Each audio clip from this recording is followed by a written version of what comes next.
Oh, and I didn't finish my last thought very well. That thing I was reading, let me know if you want me to forward it to you, whether you send me a text or a polo. I don't want to shove it down your throat or just send it to you randomly right now and you hadn't had a chance to read the Marco Polos, because then you'd probably look at it and go, what the hell is this, Crystal? So if you watch these polos and you're curious to know what I was reading, it was really just about how to help someone by not helping them. Not because you don't want to help them, but because it's hard to, which I don't even know if you really need to read the article to know that, because you probably already know that, and that's probably why you're thinking about moving in with mom. So you're just smart, and you don't need me. You're smart on your own. I'm just giving you my years of regret and experience, my years of experience with regret, to kind of take you to the future with me. And you can decide on your own if you want this sort of future for yourself, where you feel like you're going crazy trying to help someone from themselves all the time. I know you don't want that. I know that's not your goal. So just kind of know that wasn't my goal either, but this is the road I'm on, and this is where I've ended up, because I didn't check out the red flags. Crystal, shut up. Okay, I'll shut up. I'll talk to you later. Love you, bye. Hi. I'm talking to myself again. If you watched the previous video was of my polo to my baby sister. She's the nurse, my mom's daughter, that does her best to deal with her mom sometimes. But she's also with a guy, dating a guy who's depressed all the time and struggling to help him in whatever capacity. And I recognize her codependency in not just our mom and her job and everyone else in her life and her father, but she also probably has a huge codependent desire to help her boyfriend. So the previous video was all about me trying to warn her on the path that she was on, of course knowing that it's her path and she's going to have to discover this all on her own. But if you see someone about to get hit by a train, even if the train isn't going to hit them several years from now, you want to keep them off that path of the train track, right? So maybe she'll listen to me, maybe she won't, but it's not my job to save her. So I'm not being codependent to her where I'm going to lose my sanity trying to save her from her own mess. So I am just going to warn her about the train track she's on. And even if I'm way wrong and she's not on a train track and she knows what she's doing and she's not codependent, then that's fine. I said what I said because I'm in my stuff and trying to sort my own mess out. But if she is on a train track path and I see it because I'm in it and I understand it and I'm trying to warn her about this train that's hitting me constantly, so don't come down this path because I know what it's like. And whether she saves herself or not, whether she sees it for what it is or not, or whether it's even there or not, that's all her journey. So I'm not codependent. I'm not going to lose my sanity over trying to save her, and I'm not codependent to her, and it's not my job to save her if she does choose to continue down this path. That's all her. She's got to do it, just like my brother's got to do him. My brother in Utah, my 28-year-old brother, who called me the other day and yelled at me because I wasn't whatever he needed me to be. I can't rush to him to try to save him from himself or whatever he assumes that I did to him. If he wants to communicate to me, he can communicate to me, not call me when he's drunk and talk nonsense to me. That's just where he's at. He needs to be on his own path and figure out his own shit. It's not my job to save people from themselves. So now that I've said that, in case I need to watch this again, in case I need the reminder, in case I just need it for myself to remember that's where I'm at, I'm in my headspace of balanced minded noodles. So that's where I'm at. So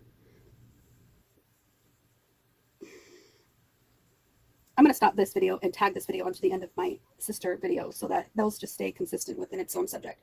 And then I'm going to start the next video with the new subject. Bye. Okay, I am back. Alexa, how much longer on my timer? You have 8 minutes and 40 seconds left on your 15-minute timer. All right, so I got to go to work in 8 minutes or so. And what we're going to talk about right now are the things that I have in my head. I've been holding up my 4 fingers for several hours because I didn't want to forget what I wanted to talk about this morning. And I wasn't in a place where I could sit and talk to myself for a second. So now that I'm sitting and talking to myself, I'm going to sit and talk to myself, and I'm going to talk about the 4 subjects. Unfortunately, I know myself so well that I know that in 8 minutes, I would not be able to touch on all 4. I know that I cannot do this. So I'm going to tell you what the 4 subjects are. And then if I cannot get to it all within 8 minutes, then you will know what the next few videos are going to be about, because this one video here that I'm talking about right now might be 8 minutes or so. And if I can't finish talking about it, or if I do finish talking about it, the next video will probably be these other 3 if I don't move on to these other subjects. All right, so let me just tell you real quick what the 4 subjects are, just as an overview, just as an outline, just as bullet points. Okay, so the first one is going to be psychosis. I'm curious to know if anything that I'm going through is any sort of psychosis. I've been tested for psychosis before. I've had an evaluation done. I can talk about that at another time, but I want to know what is going on with me to psychosis. I have a psychosis screening online, free psychosis questionnaire online. That's by mhanational.org. I'm sure it's not an official way of diagnosing me for psychosis, but I want to see how my results are and see if it's a road I need to go down professionally. Again, by professional, you understand what I'm saying. I want to take this test. If it is something where I think it might lead psychosis, whether it be officially diagnosing me or even just self-diagnosing, which is not a good idea to do. I don't recommend it. It's really a crazy making thing to put yourself through if you try to self-diagnose. But what I'm saying is, if it does turn out to be psychosis in any way, shape, or form, I'm really highly considering changing the name of this channel to Road to Psychosis. And the reason why I'm considering this is because Road to Psychosis is a pretty much good description of the summary of the videos that you see from 2014 until 2020. And all the times I'm driving on the road or here at home or wherever I'm at, and all the times in between, and all the times I'm talking to myself, and all the crazy making, and I really think that if I change the name of the channel, it will pretty much better outline what's happened through the course of time. I don't know if I like that idea. I don't know if that's the best idea, but that is the idea that I'm at right now. And I recognize that I first named my channel Crazy Crystal is what I first named it, because I felt like I was going crazy and I didn't know how else to address it. I think my first name was my real name, which I don't want to give my real name, but Crazy Crystal is what I first named myself. And then I think I renamed it to Enmeshed or something really briefly for a short time. It was something like that. Then I changed the name to what it is now, which is The Involving Codependent. And I really like the visual that I have of the girl on the ground just hovering and scared and depressed, and then over time she goes further and further up the are you farting over there? The dog. Okay. Over time it goes happier and better and clearer, and I really like that image, and that's the image that I've been holding in my mind with curing codependency. But as I'm curing codependency, I feel that in my journey I have to heal my trauma. In healing my trauma, I feel like it's crazy making again, and I feel like it's psychosis possibly if it's not d.i.d or OSDD. And I thought about changing my name to an OSDD sort of name, so I'm not really sure where I'm at with that. Wow, this video's already been 5 minutes and I'm not done talking about the bullet points of number 1, so I need to stop talking about number 1. I need to just do bullet points. I forgot that I'm just doing bullet points. I kind of went rambling. Okay, so next video is going to be me taking the psychosis test, obviously. So the second part I want to talk about on this 8-minute video is breathe. What was I wanted to talk about? I wanted to talk about what happened this morning, and I won't even go into it because that will take me some time, okay? Before, and why I've been holding up the number 4 for a while, okay? Okay. Number 3, I want to talk about how I don't have any memories of May and June. Right now, it is July 16th, 2020, and for some reason, in this moment, in this headspace, I do not recall May and June. Okay, I just remembered something about May that I hadn't remembered before this moment, and that was every day in the month of May, me and my son did a drawing together. He did his drawing in his book, and I did my drawing in my book, but it had something relatable that we could kind of compare our drawings about, and it was fun, and we video filmed it, and we did that every single day in the month of May. And honestly, if I recall the month of May just based on that experience alone, it felt like a very balanced, emotionally well video. Emotionally well balanced month. And I cannot base the entire month on that one memory alone, because I know I was going through other stuff besides that, and I want to know what I was going through, but I can't remember what I was going through, because I feel like what I'm currently experiencing is current trauma, not just past trauma, not just reoccurring trauma from my childhood in my PTSD moments. I do think that I have current trauma going on that is contributing to my PTSD responses. And I think I'm creating more trauma for more PTSD to follow. If I'm making any more sense, stop talking about number 3. Let's go to number 4 before my 8 minutes is up. Number 4, I want to talk about the highs and the lows. Okay, my husband and I talked briefly this morning about mountains and depths, and when we know mountains and valleys is what some people call it, but we were talking about the depths and how far deep in my trauma should I be going versus how high on the mountain I can climb before fear gets in our way and stops us and we don't go further on the mountain, metaphorical mountain or even the actual mountain. When we hiked last week, I reached a point. Instead of getting to the point, I reached a point on that journey and said, I am done. I don't want to go any further, and I allowed myself to go back down the mountain. I didn't want to call it giving up. I didn't want to call it not going on because of fear. I didn't have negative feelings about coming down, and I chose to go as far as I could go, and then decided to turn around and go back for all the reasons. Alexa, stop. for all the reasons why I did, that is where I was at. But in some capacity, I think a large part of me did not continue to move further up the mountain because of fear. And not fear of the top, but fear of the journey to the top. So the other metaphorical understanding of depth is the same way. I'm not afraid of meeting my trauma at the very depth of the depth, like the dyad of that is the very top of the top. The dyad, the opposite of the very top of the top is the very depth of the depth, is where my trauma is at. I'm not afraid of meeting myself at the depth of the depth. I am afraid of the journey to the depth. I am afraid of what this depth is causing for me, to cause this psychosis, to cause this OSDD, to cause this crazy making feeling. Even right now, as I feel like I'm going crazy, I feel like even exploring this craziness is part of the journey, and it's getting me to the depth that I need to go to so I can be healed. And I'm not afraid of this moment, and I feel safe in this moment exploring this crazy right here, but I don't always feel safe exploring the crazy. I don't always feel safe exploring the maddening thoughts that are going on in my head. So I don't always feel safe. I don't always feel safe on the climb, and I don't always feel safe on the journey to the depth of the depths, the source of my trauma. So maybe I've already talked about the number 4, so I'm not going to do a video separately about number 4 unless I choose to later. Now it's a 10-minute video. It's 6 minutes before I got to log in and work. That's good. I gave myself a cushion. I didn't realize I did that. So I probably won't do a video about number 4 unless I choose to do a video about number 4. If you can't tell right now what's going on with me, who this is, what noodle this is, what's going on with this version of crystal, this is just factual, to the point, in non-emotional crystal. This is Kita. This is Kita. Kita is my orange, or Kita is my, okay, you got to get the job done. You got to just say the information. You're the observer. I'm using Kita as my host right now. Kita is the only one that stepped up and volunteered, that understood things as the full picture without getting the emotions wrapped into it. She's understanding that there are emotions. She's understanding that noodles have things going on. And she is me, and me, I am Kita. But what I'm explaining to you as Kita in the third person is that Kita's not always out. I am not always out. Me as Kita, I'm not always out. And even if I talk as myself in third person as Kita, I'm just explaining it for your understanding of what's going on. Now, in those other 4 that I talk about, I will talk about things that might bring up emotions, and those noodles might come out to talk about it. But I'm hoping that Kita is the version that Crystal listens to. Kita is the version that the noodles all understand and can wrap their head around, and that will be the most factual way of getting the information across. Now, there's times where I'm going to need to feel validated, and there's times that I'm going to need to let the emotions out, and there's times that I'm going to need to be who I am, whatever I am, because those noodles need to express themselves. So I know I'm not making sense. I know if anybody was to dissect my videos with a fine-tooth comb to try to determine if she has OSD or not, she would probably say no, because I'm just all over the place in how I'm describing myself and how I'm expressing myself and how I'm, and I don't care if I have a label for it. I don't care if my label fits what your definition is of OSDD or d.i.d or even psychosis or even whatever's going on with me, whether it's a tulpa or whatever it is. I don't need to fit your definition of what I am going through. What I'm going through is the depth of the depth and the journey of the journey to reach to the bottom. Okay?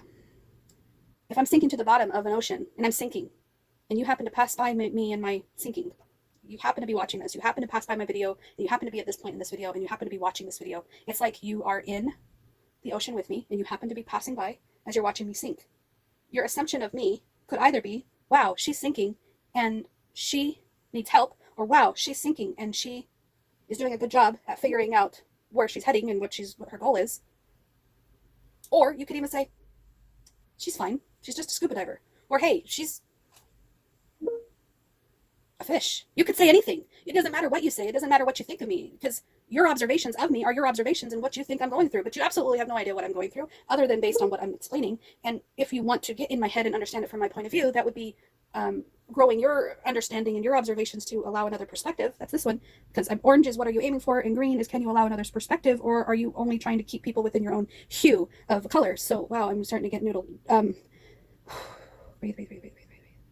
So it doesn't matter what you think of me or what labels need to fit. You're going to look at my depth the way you think you need to look at my depth. And my depth is getting to the source of the purpose of my depth is to get to the source of my trauma and heal that trauma so that it's not affecting my current responses in such a damaging way. Now, if I am experiencing trauma currently, I still want to learn the best way of handling that and keeping myself safe from that. And that is in itself its own problem.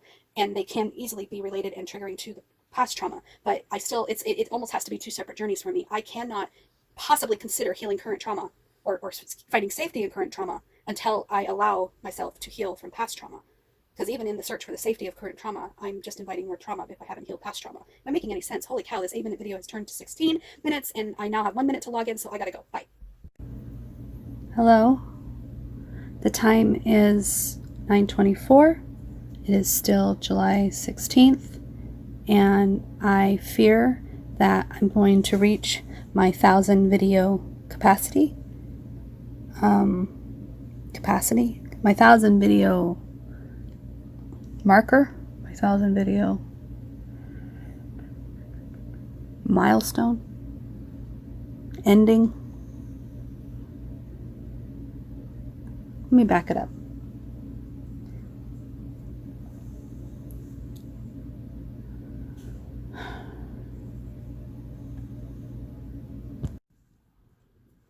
Today is still July 16th, 2020. I think I am approaching that 1,000 number that I've been talking about quite rapidly, especially if I'm making as many videos in one day as I have been. With that being said, if I go beyond my 1,000, I am not going to think of it as the end of the world. And in fact, I may even need to go over 1,000 just to reach where I'm trying to reach. It may be a never-ending reach too. Who knows? I am documenting really quickly, hopefully quickly. I keep saying quickly, but hopefully quickly I'm documenting that I have muted my volume on my laptop. So if a call comes in, it doesn't interrupt my thought process so dramatically and I get flustered or stressed or lose my train of thought. So if I pause this video because I know I'm getting a call silently, like I'll be able to see it on my screen instead of hearing the abrupt ring, I'm just giving you that warning. I guess it's a warning if I pause this right now to talk to you about what I need to talk about. What I'm talking about right now is Crystal. If you're watching this and you are trying to understand your thoughts on what you feel like today, July 16th, remember the order in which you want these videos to go in. So let's think back to yesterday. You had a lot of videos that were kind of crazy looking and you were talking to yourself, and maybe those are kind of short enough to be all in one lump video.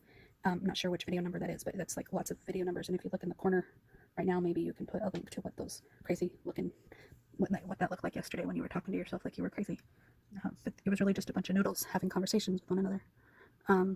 Okay, that's one video, right? And then after that series of stuff, even if it's not one video, maybe it's a series of videos, but after that stuff, you have the series of videos that you sent to your husband when you were in yellow noodle mood. When you were in the yellow noodle mind frame, you were really happy and really excited, and you were talking to him like you were very balanced. And because we all know that the body, city of crystal, the thoughts are not balanced, they're not integrated, they're not doing well. You know that was just yellow talking. You know that was just yellow being very yellow. So that's this video here. Look in the corner, or the corner, I don't remember which corner it's going to be, but look in the corner for that series of videos to your husband. Okay, so that's the next one after that. And then the next one after that is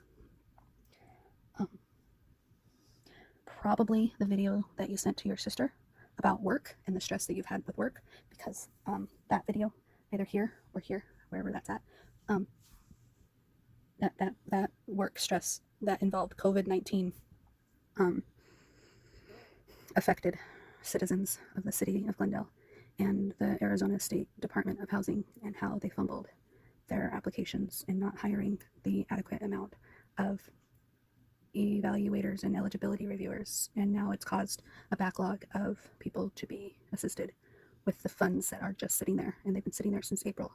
Knowing this stuff drives you nuts, and knowing this stuff makes you go a little nuts, and knowing that you've given people lots of hope and given people lots of promises or reassurance or whatever, that they would be called back. But yeah, April, May, June, now it's July, and people have not been called back, and you feel really guilty, like you lied to people.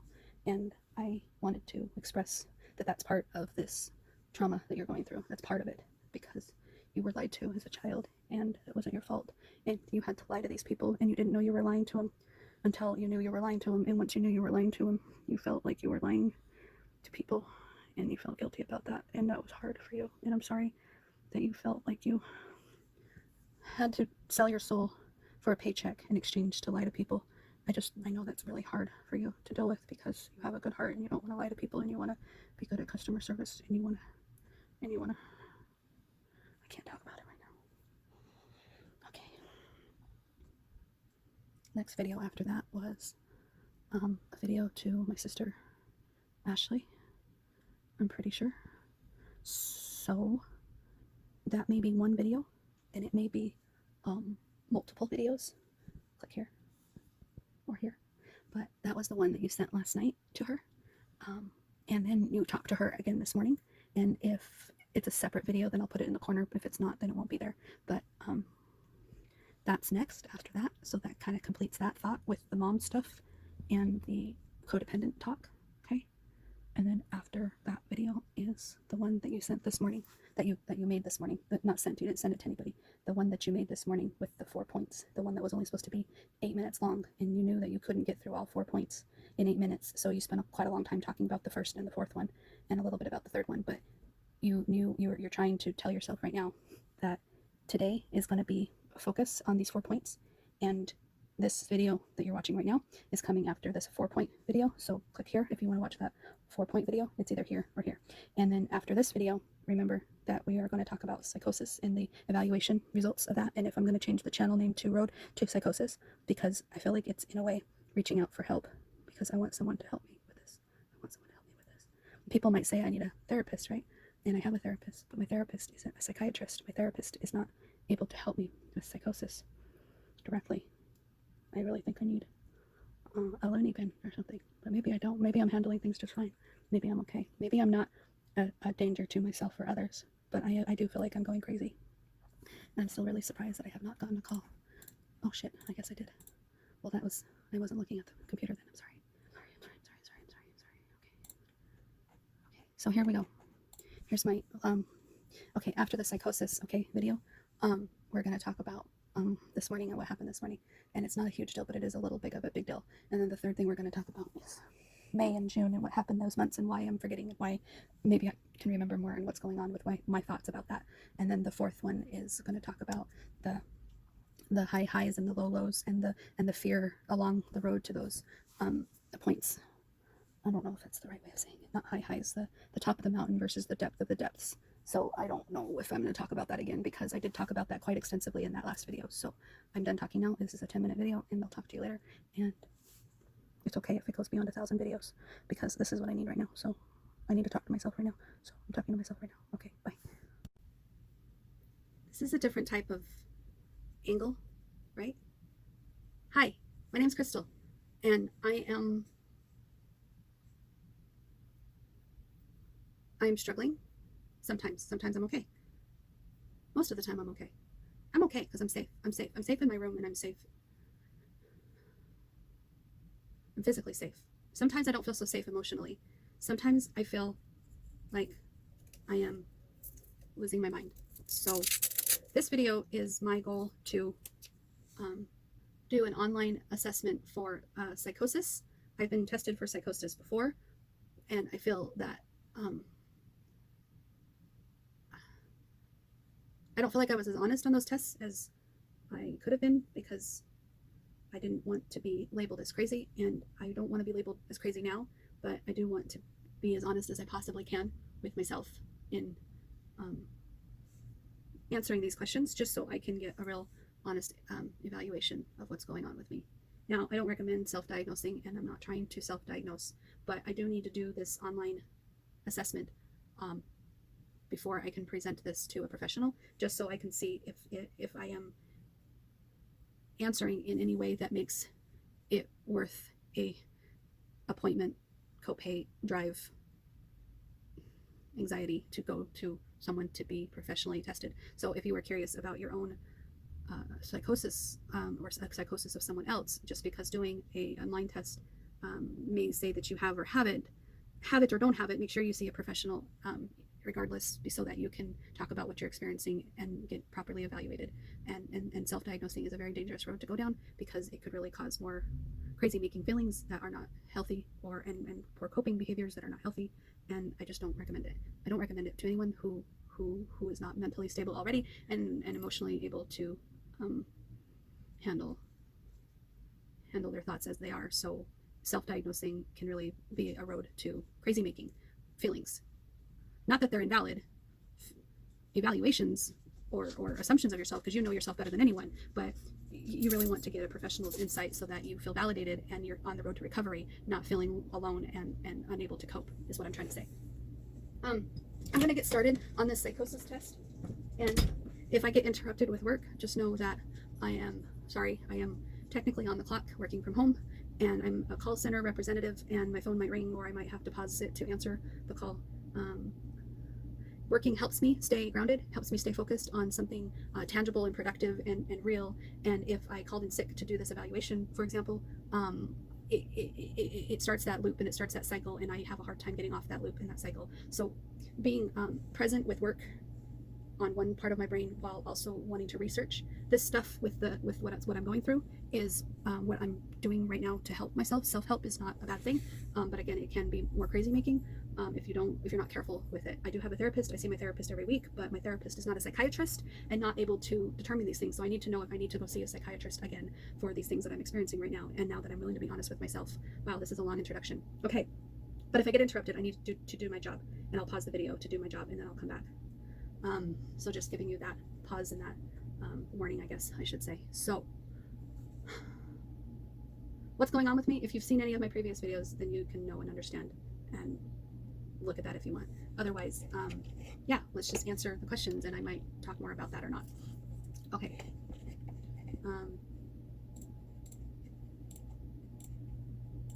All right, first question on here. See, I'm already screwing up. Do familiar surroundings sometimes seem strange, confusing, threatening, or unreal to you? Do familiar surroundings sometimes seem strange, confusing, threatening, or unreal to me? Excuse me. I'm not sure if my surroundings seem strange and confusing and threatening or unreal, because in my familiarity, I would probably say no. So I'm going to say no. Have you heard unusual sounds like banging, clicking, hissing, clapping, or ringing in your ears? I heard banging this morning, but I'm pretty sure something fell out there, so that I'm pretty sure was real. Clicking, hissing, clapping, no, but ringing in my ears I have heard, and it might be brief or it might be a long time, but I have heard that. If yes, when this happens, I feel frightened, concerned, or it causes problems for me. Strongly disagree, degree, neutral, agree, or strongly agree. Okay, I mentioned this in my previous video. You can click here if you want to watch that. It really wasn't much of anything, but I mentioned the name of this website that I'm taking this evaluation, and I should have said that in my long ass intro. I apologize. But what I am taking, the website I am doing is mhanational.org. mhanational.org is the psychosis test that I'm taking, and this is question number 2. So, do I strongly agree that it is frightening and concerning? Honestly, I do get like startled, and I am pretty concerned about it for several minutes, but then I usually forget about it. So I don't want to say strongly agree, but I will say agree, because that would probably be my honest response, considering I don't hang on to that concern for very long. Question number 3, do things that you see appear different from the way they usually do?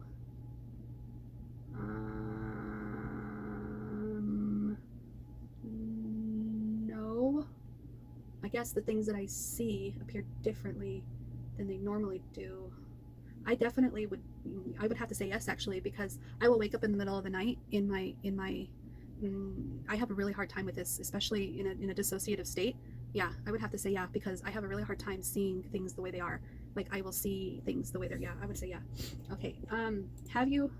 When this happens, I feel frightened. Yeah, I would have to say strongly agree, because it takes me a while to calm down from that, because it is trippy and it trips me out.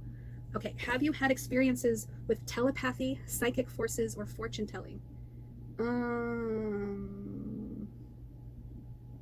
Does talking to ghosts count as this? Yeah, I'm gonna say yeah, because I think even if ghosts are not part of this, I do feel like I have a pretty good telepathy with certain people, especially my husband, and I do think I can predict. I feel like I'm crazy just answering it like that. Have you felt that you are not in control? Oh my gosh, I missed a call. How'd that happen? Okay, I'm gonna have to turn up my volume so that you can hear it, because I've missed 2 calls now in a row, and that's not good. I don't want to get in trouble. Okay, have you felt that you are not in control of your own ideas and thoughts? I'm gonna say yes, and I strongly agree that I'm frightened and concerned, and it does cause problems for me. Do you have difficulty getting your point across because you ramble or go off track when you talk? Yes. Oh my gosh, let's look at my freaking videos, whether it be a Marco Polo to someone or even to myself. Look at this one's already 11 minutes long. Do you have strong feelings or beliefs about being unusually gifted or talented in some way? Unusual?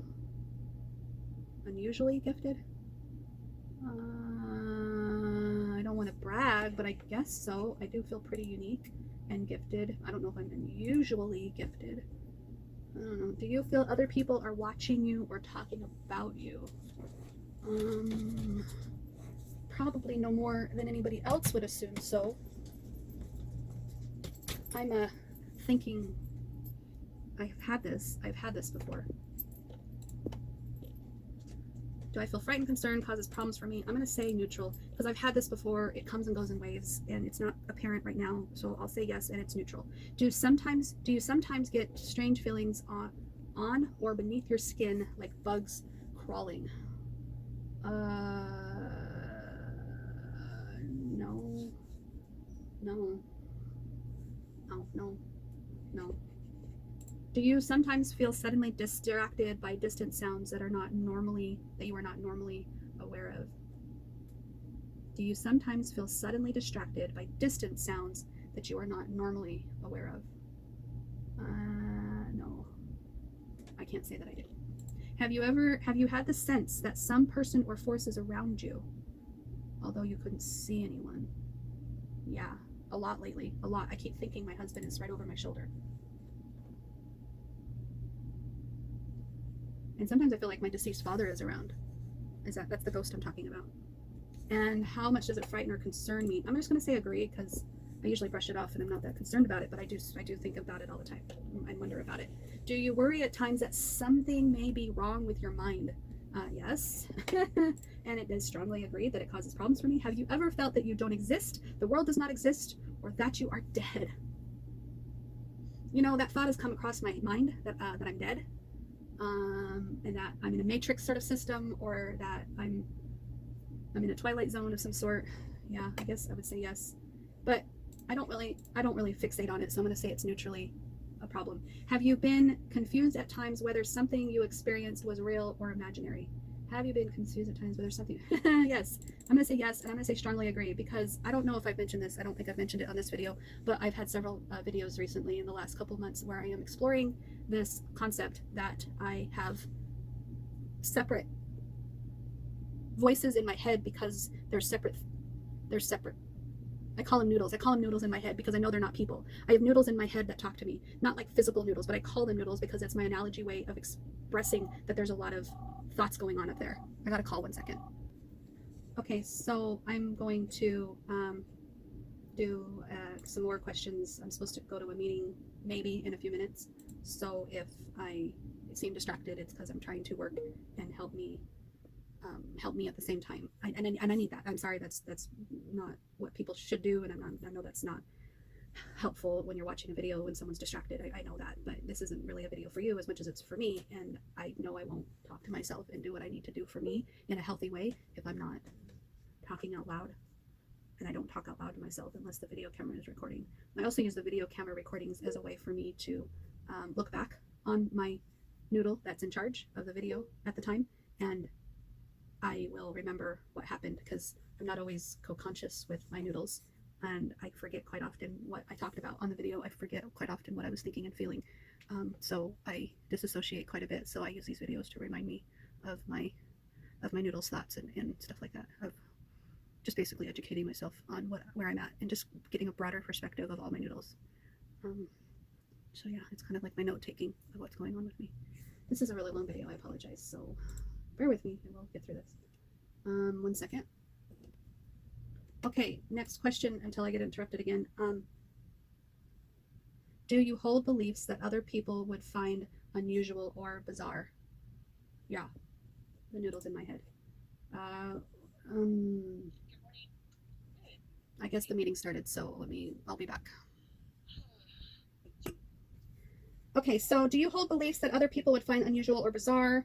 And when this happens, I feel frightened, concerned, or it causes problems for me.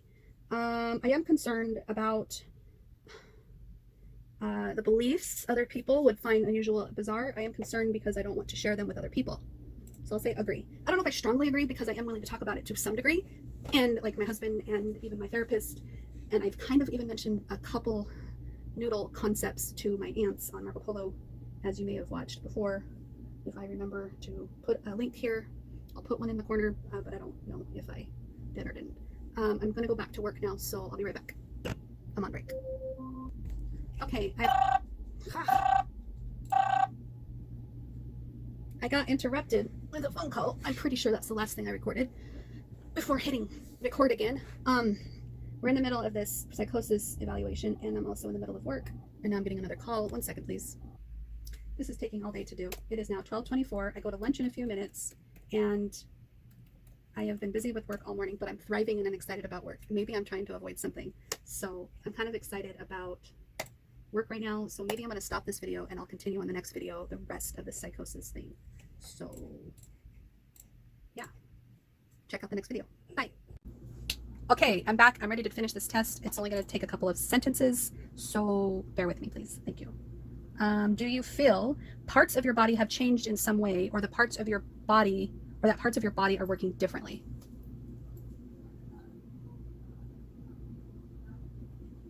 My hair has changed. Is that a part of my body? My finger hurts. I keep saying that lately. It really hurts. It's weird. No, I'm going to say no. I don't really think that applies to those two things. Are your thoughts sometimes so strong that you can almost hear them? Yeah. And I put strongly agree that it's something that can be frightening and causes problems. Do you find yourself mistrustful or suspicious of other people? Yes. And is it a problem? I'm just going to say agree because it's not that strong of a mistrust, but it is quite frequent. Have you seen unusual things like flashes, flames, blinding light, or geometric figures? No.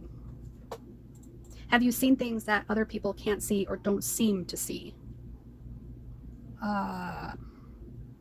Only like seldomly at the middle of the night when I've just woken up, and it's not something I've been able to communicate to someone because there's nobody awake around me when it happens.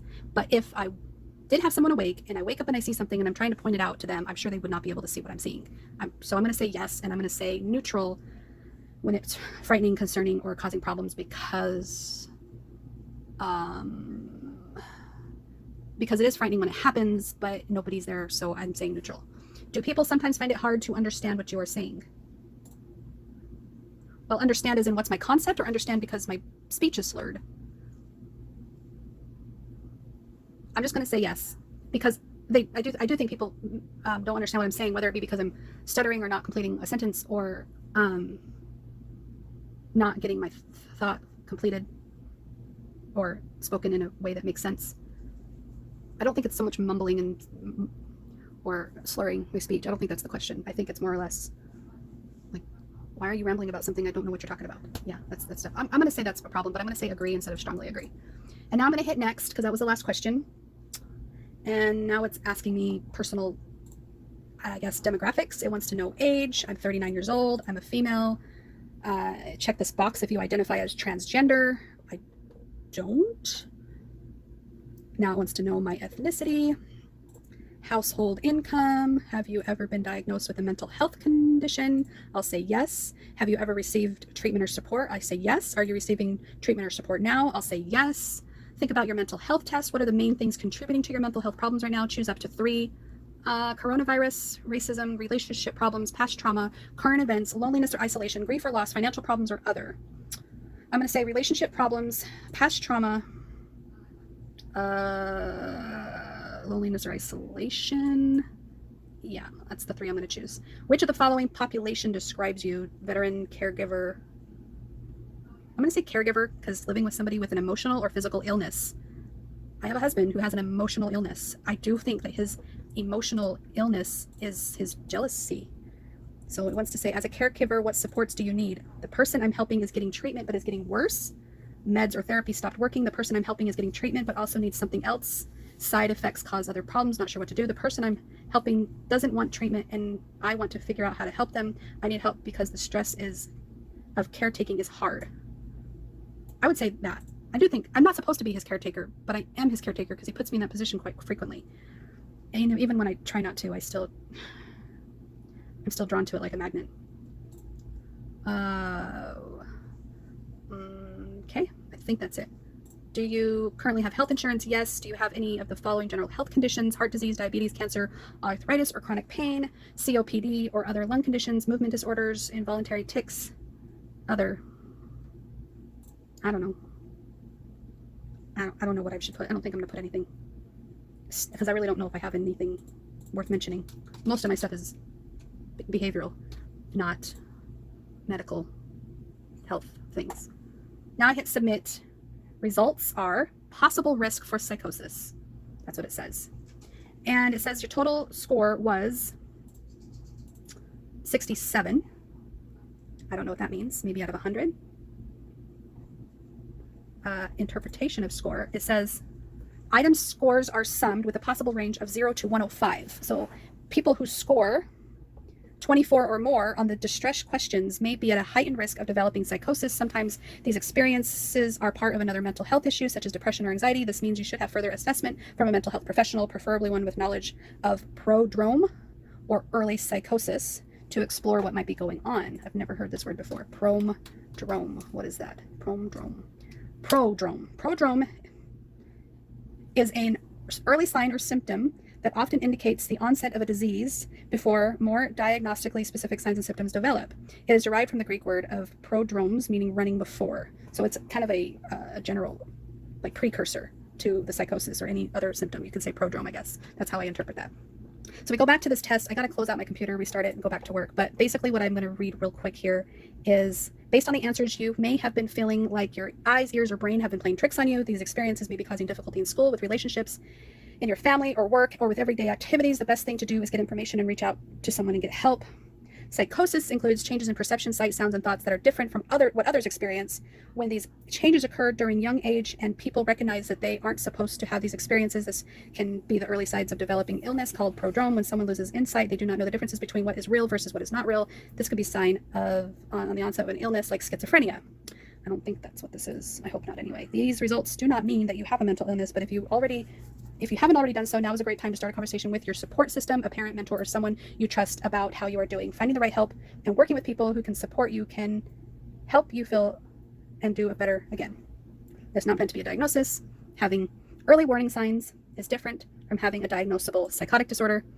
In addition, psychosis can be caused with other factors like stress, lack of sleep, recent life changes, starting new school, changing homes, trauma, a recent loss in the family, drug use, health problems, changing in hormones, or head injury. Only a trained professional, such as a doctor or mental health provider, can help you and your family figure it out. It is highly recommendable that since you scored at risk on the screening, you should get assessed by a psychiatrist or mental health professional, preferably using the structured interview for prodromal syndrome. Printing or emailing the results of the screening and showing them to someone you can trust can help start the conversation. So, did it say I could email this to myself? It said that, but I don't see where it lets me do that. Anyway, take a screen. Email results. Here we go. I'll say that here. That way I can email it to myself. Not that I need it, because I really don't think I do. But basically, as a result of what I was talking about this morning, I just wanted to let everybody know, if you're watching and if you care, and if it's just me that I need to remind myself. I don't think it's psychosis, thank goodness, so I'm not going to do that idea with this road to psychosis thing, and I'll talk to you all later. We'll talk about other stuff next time. Bye.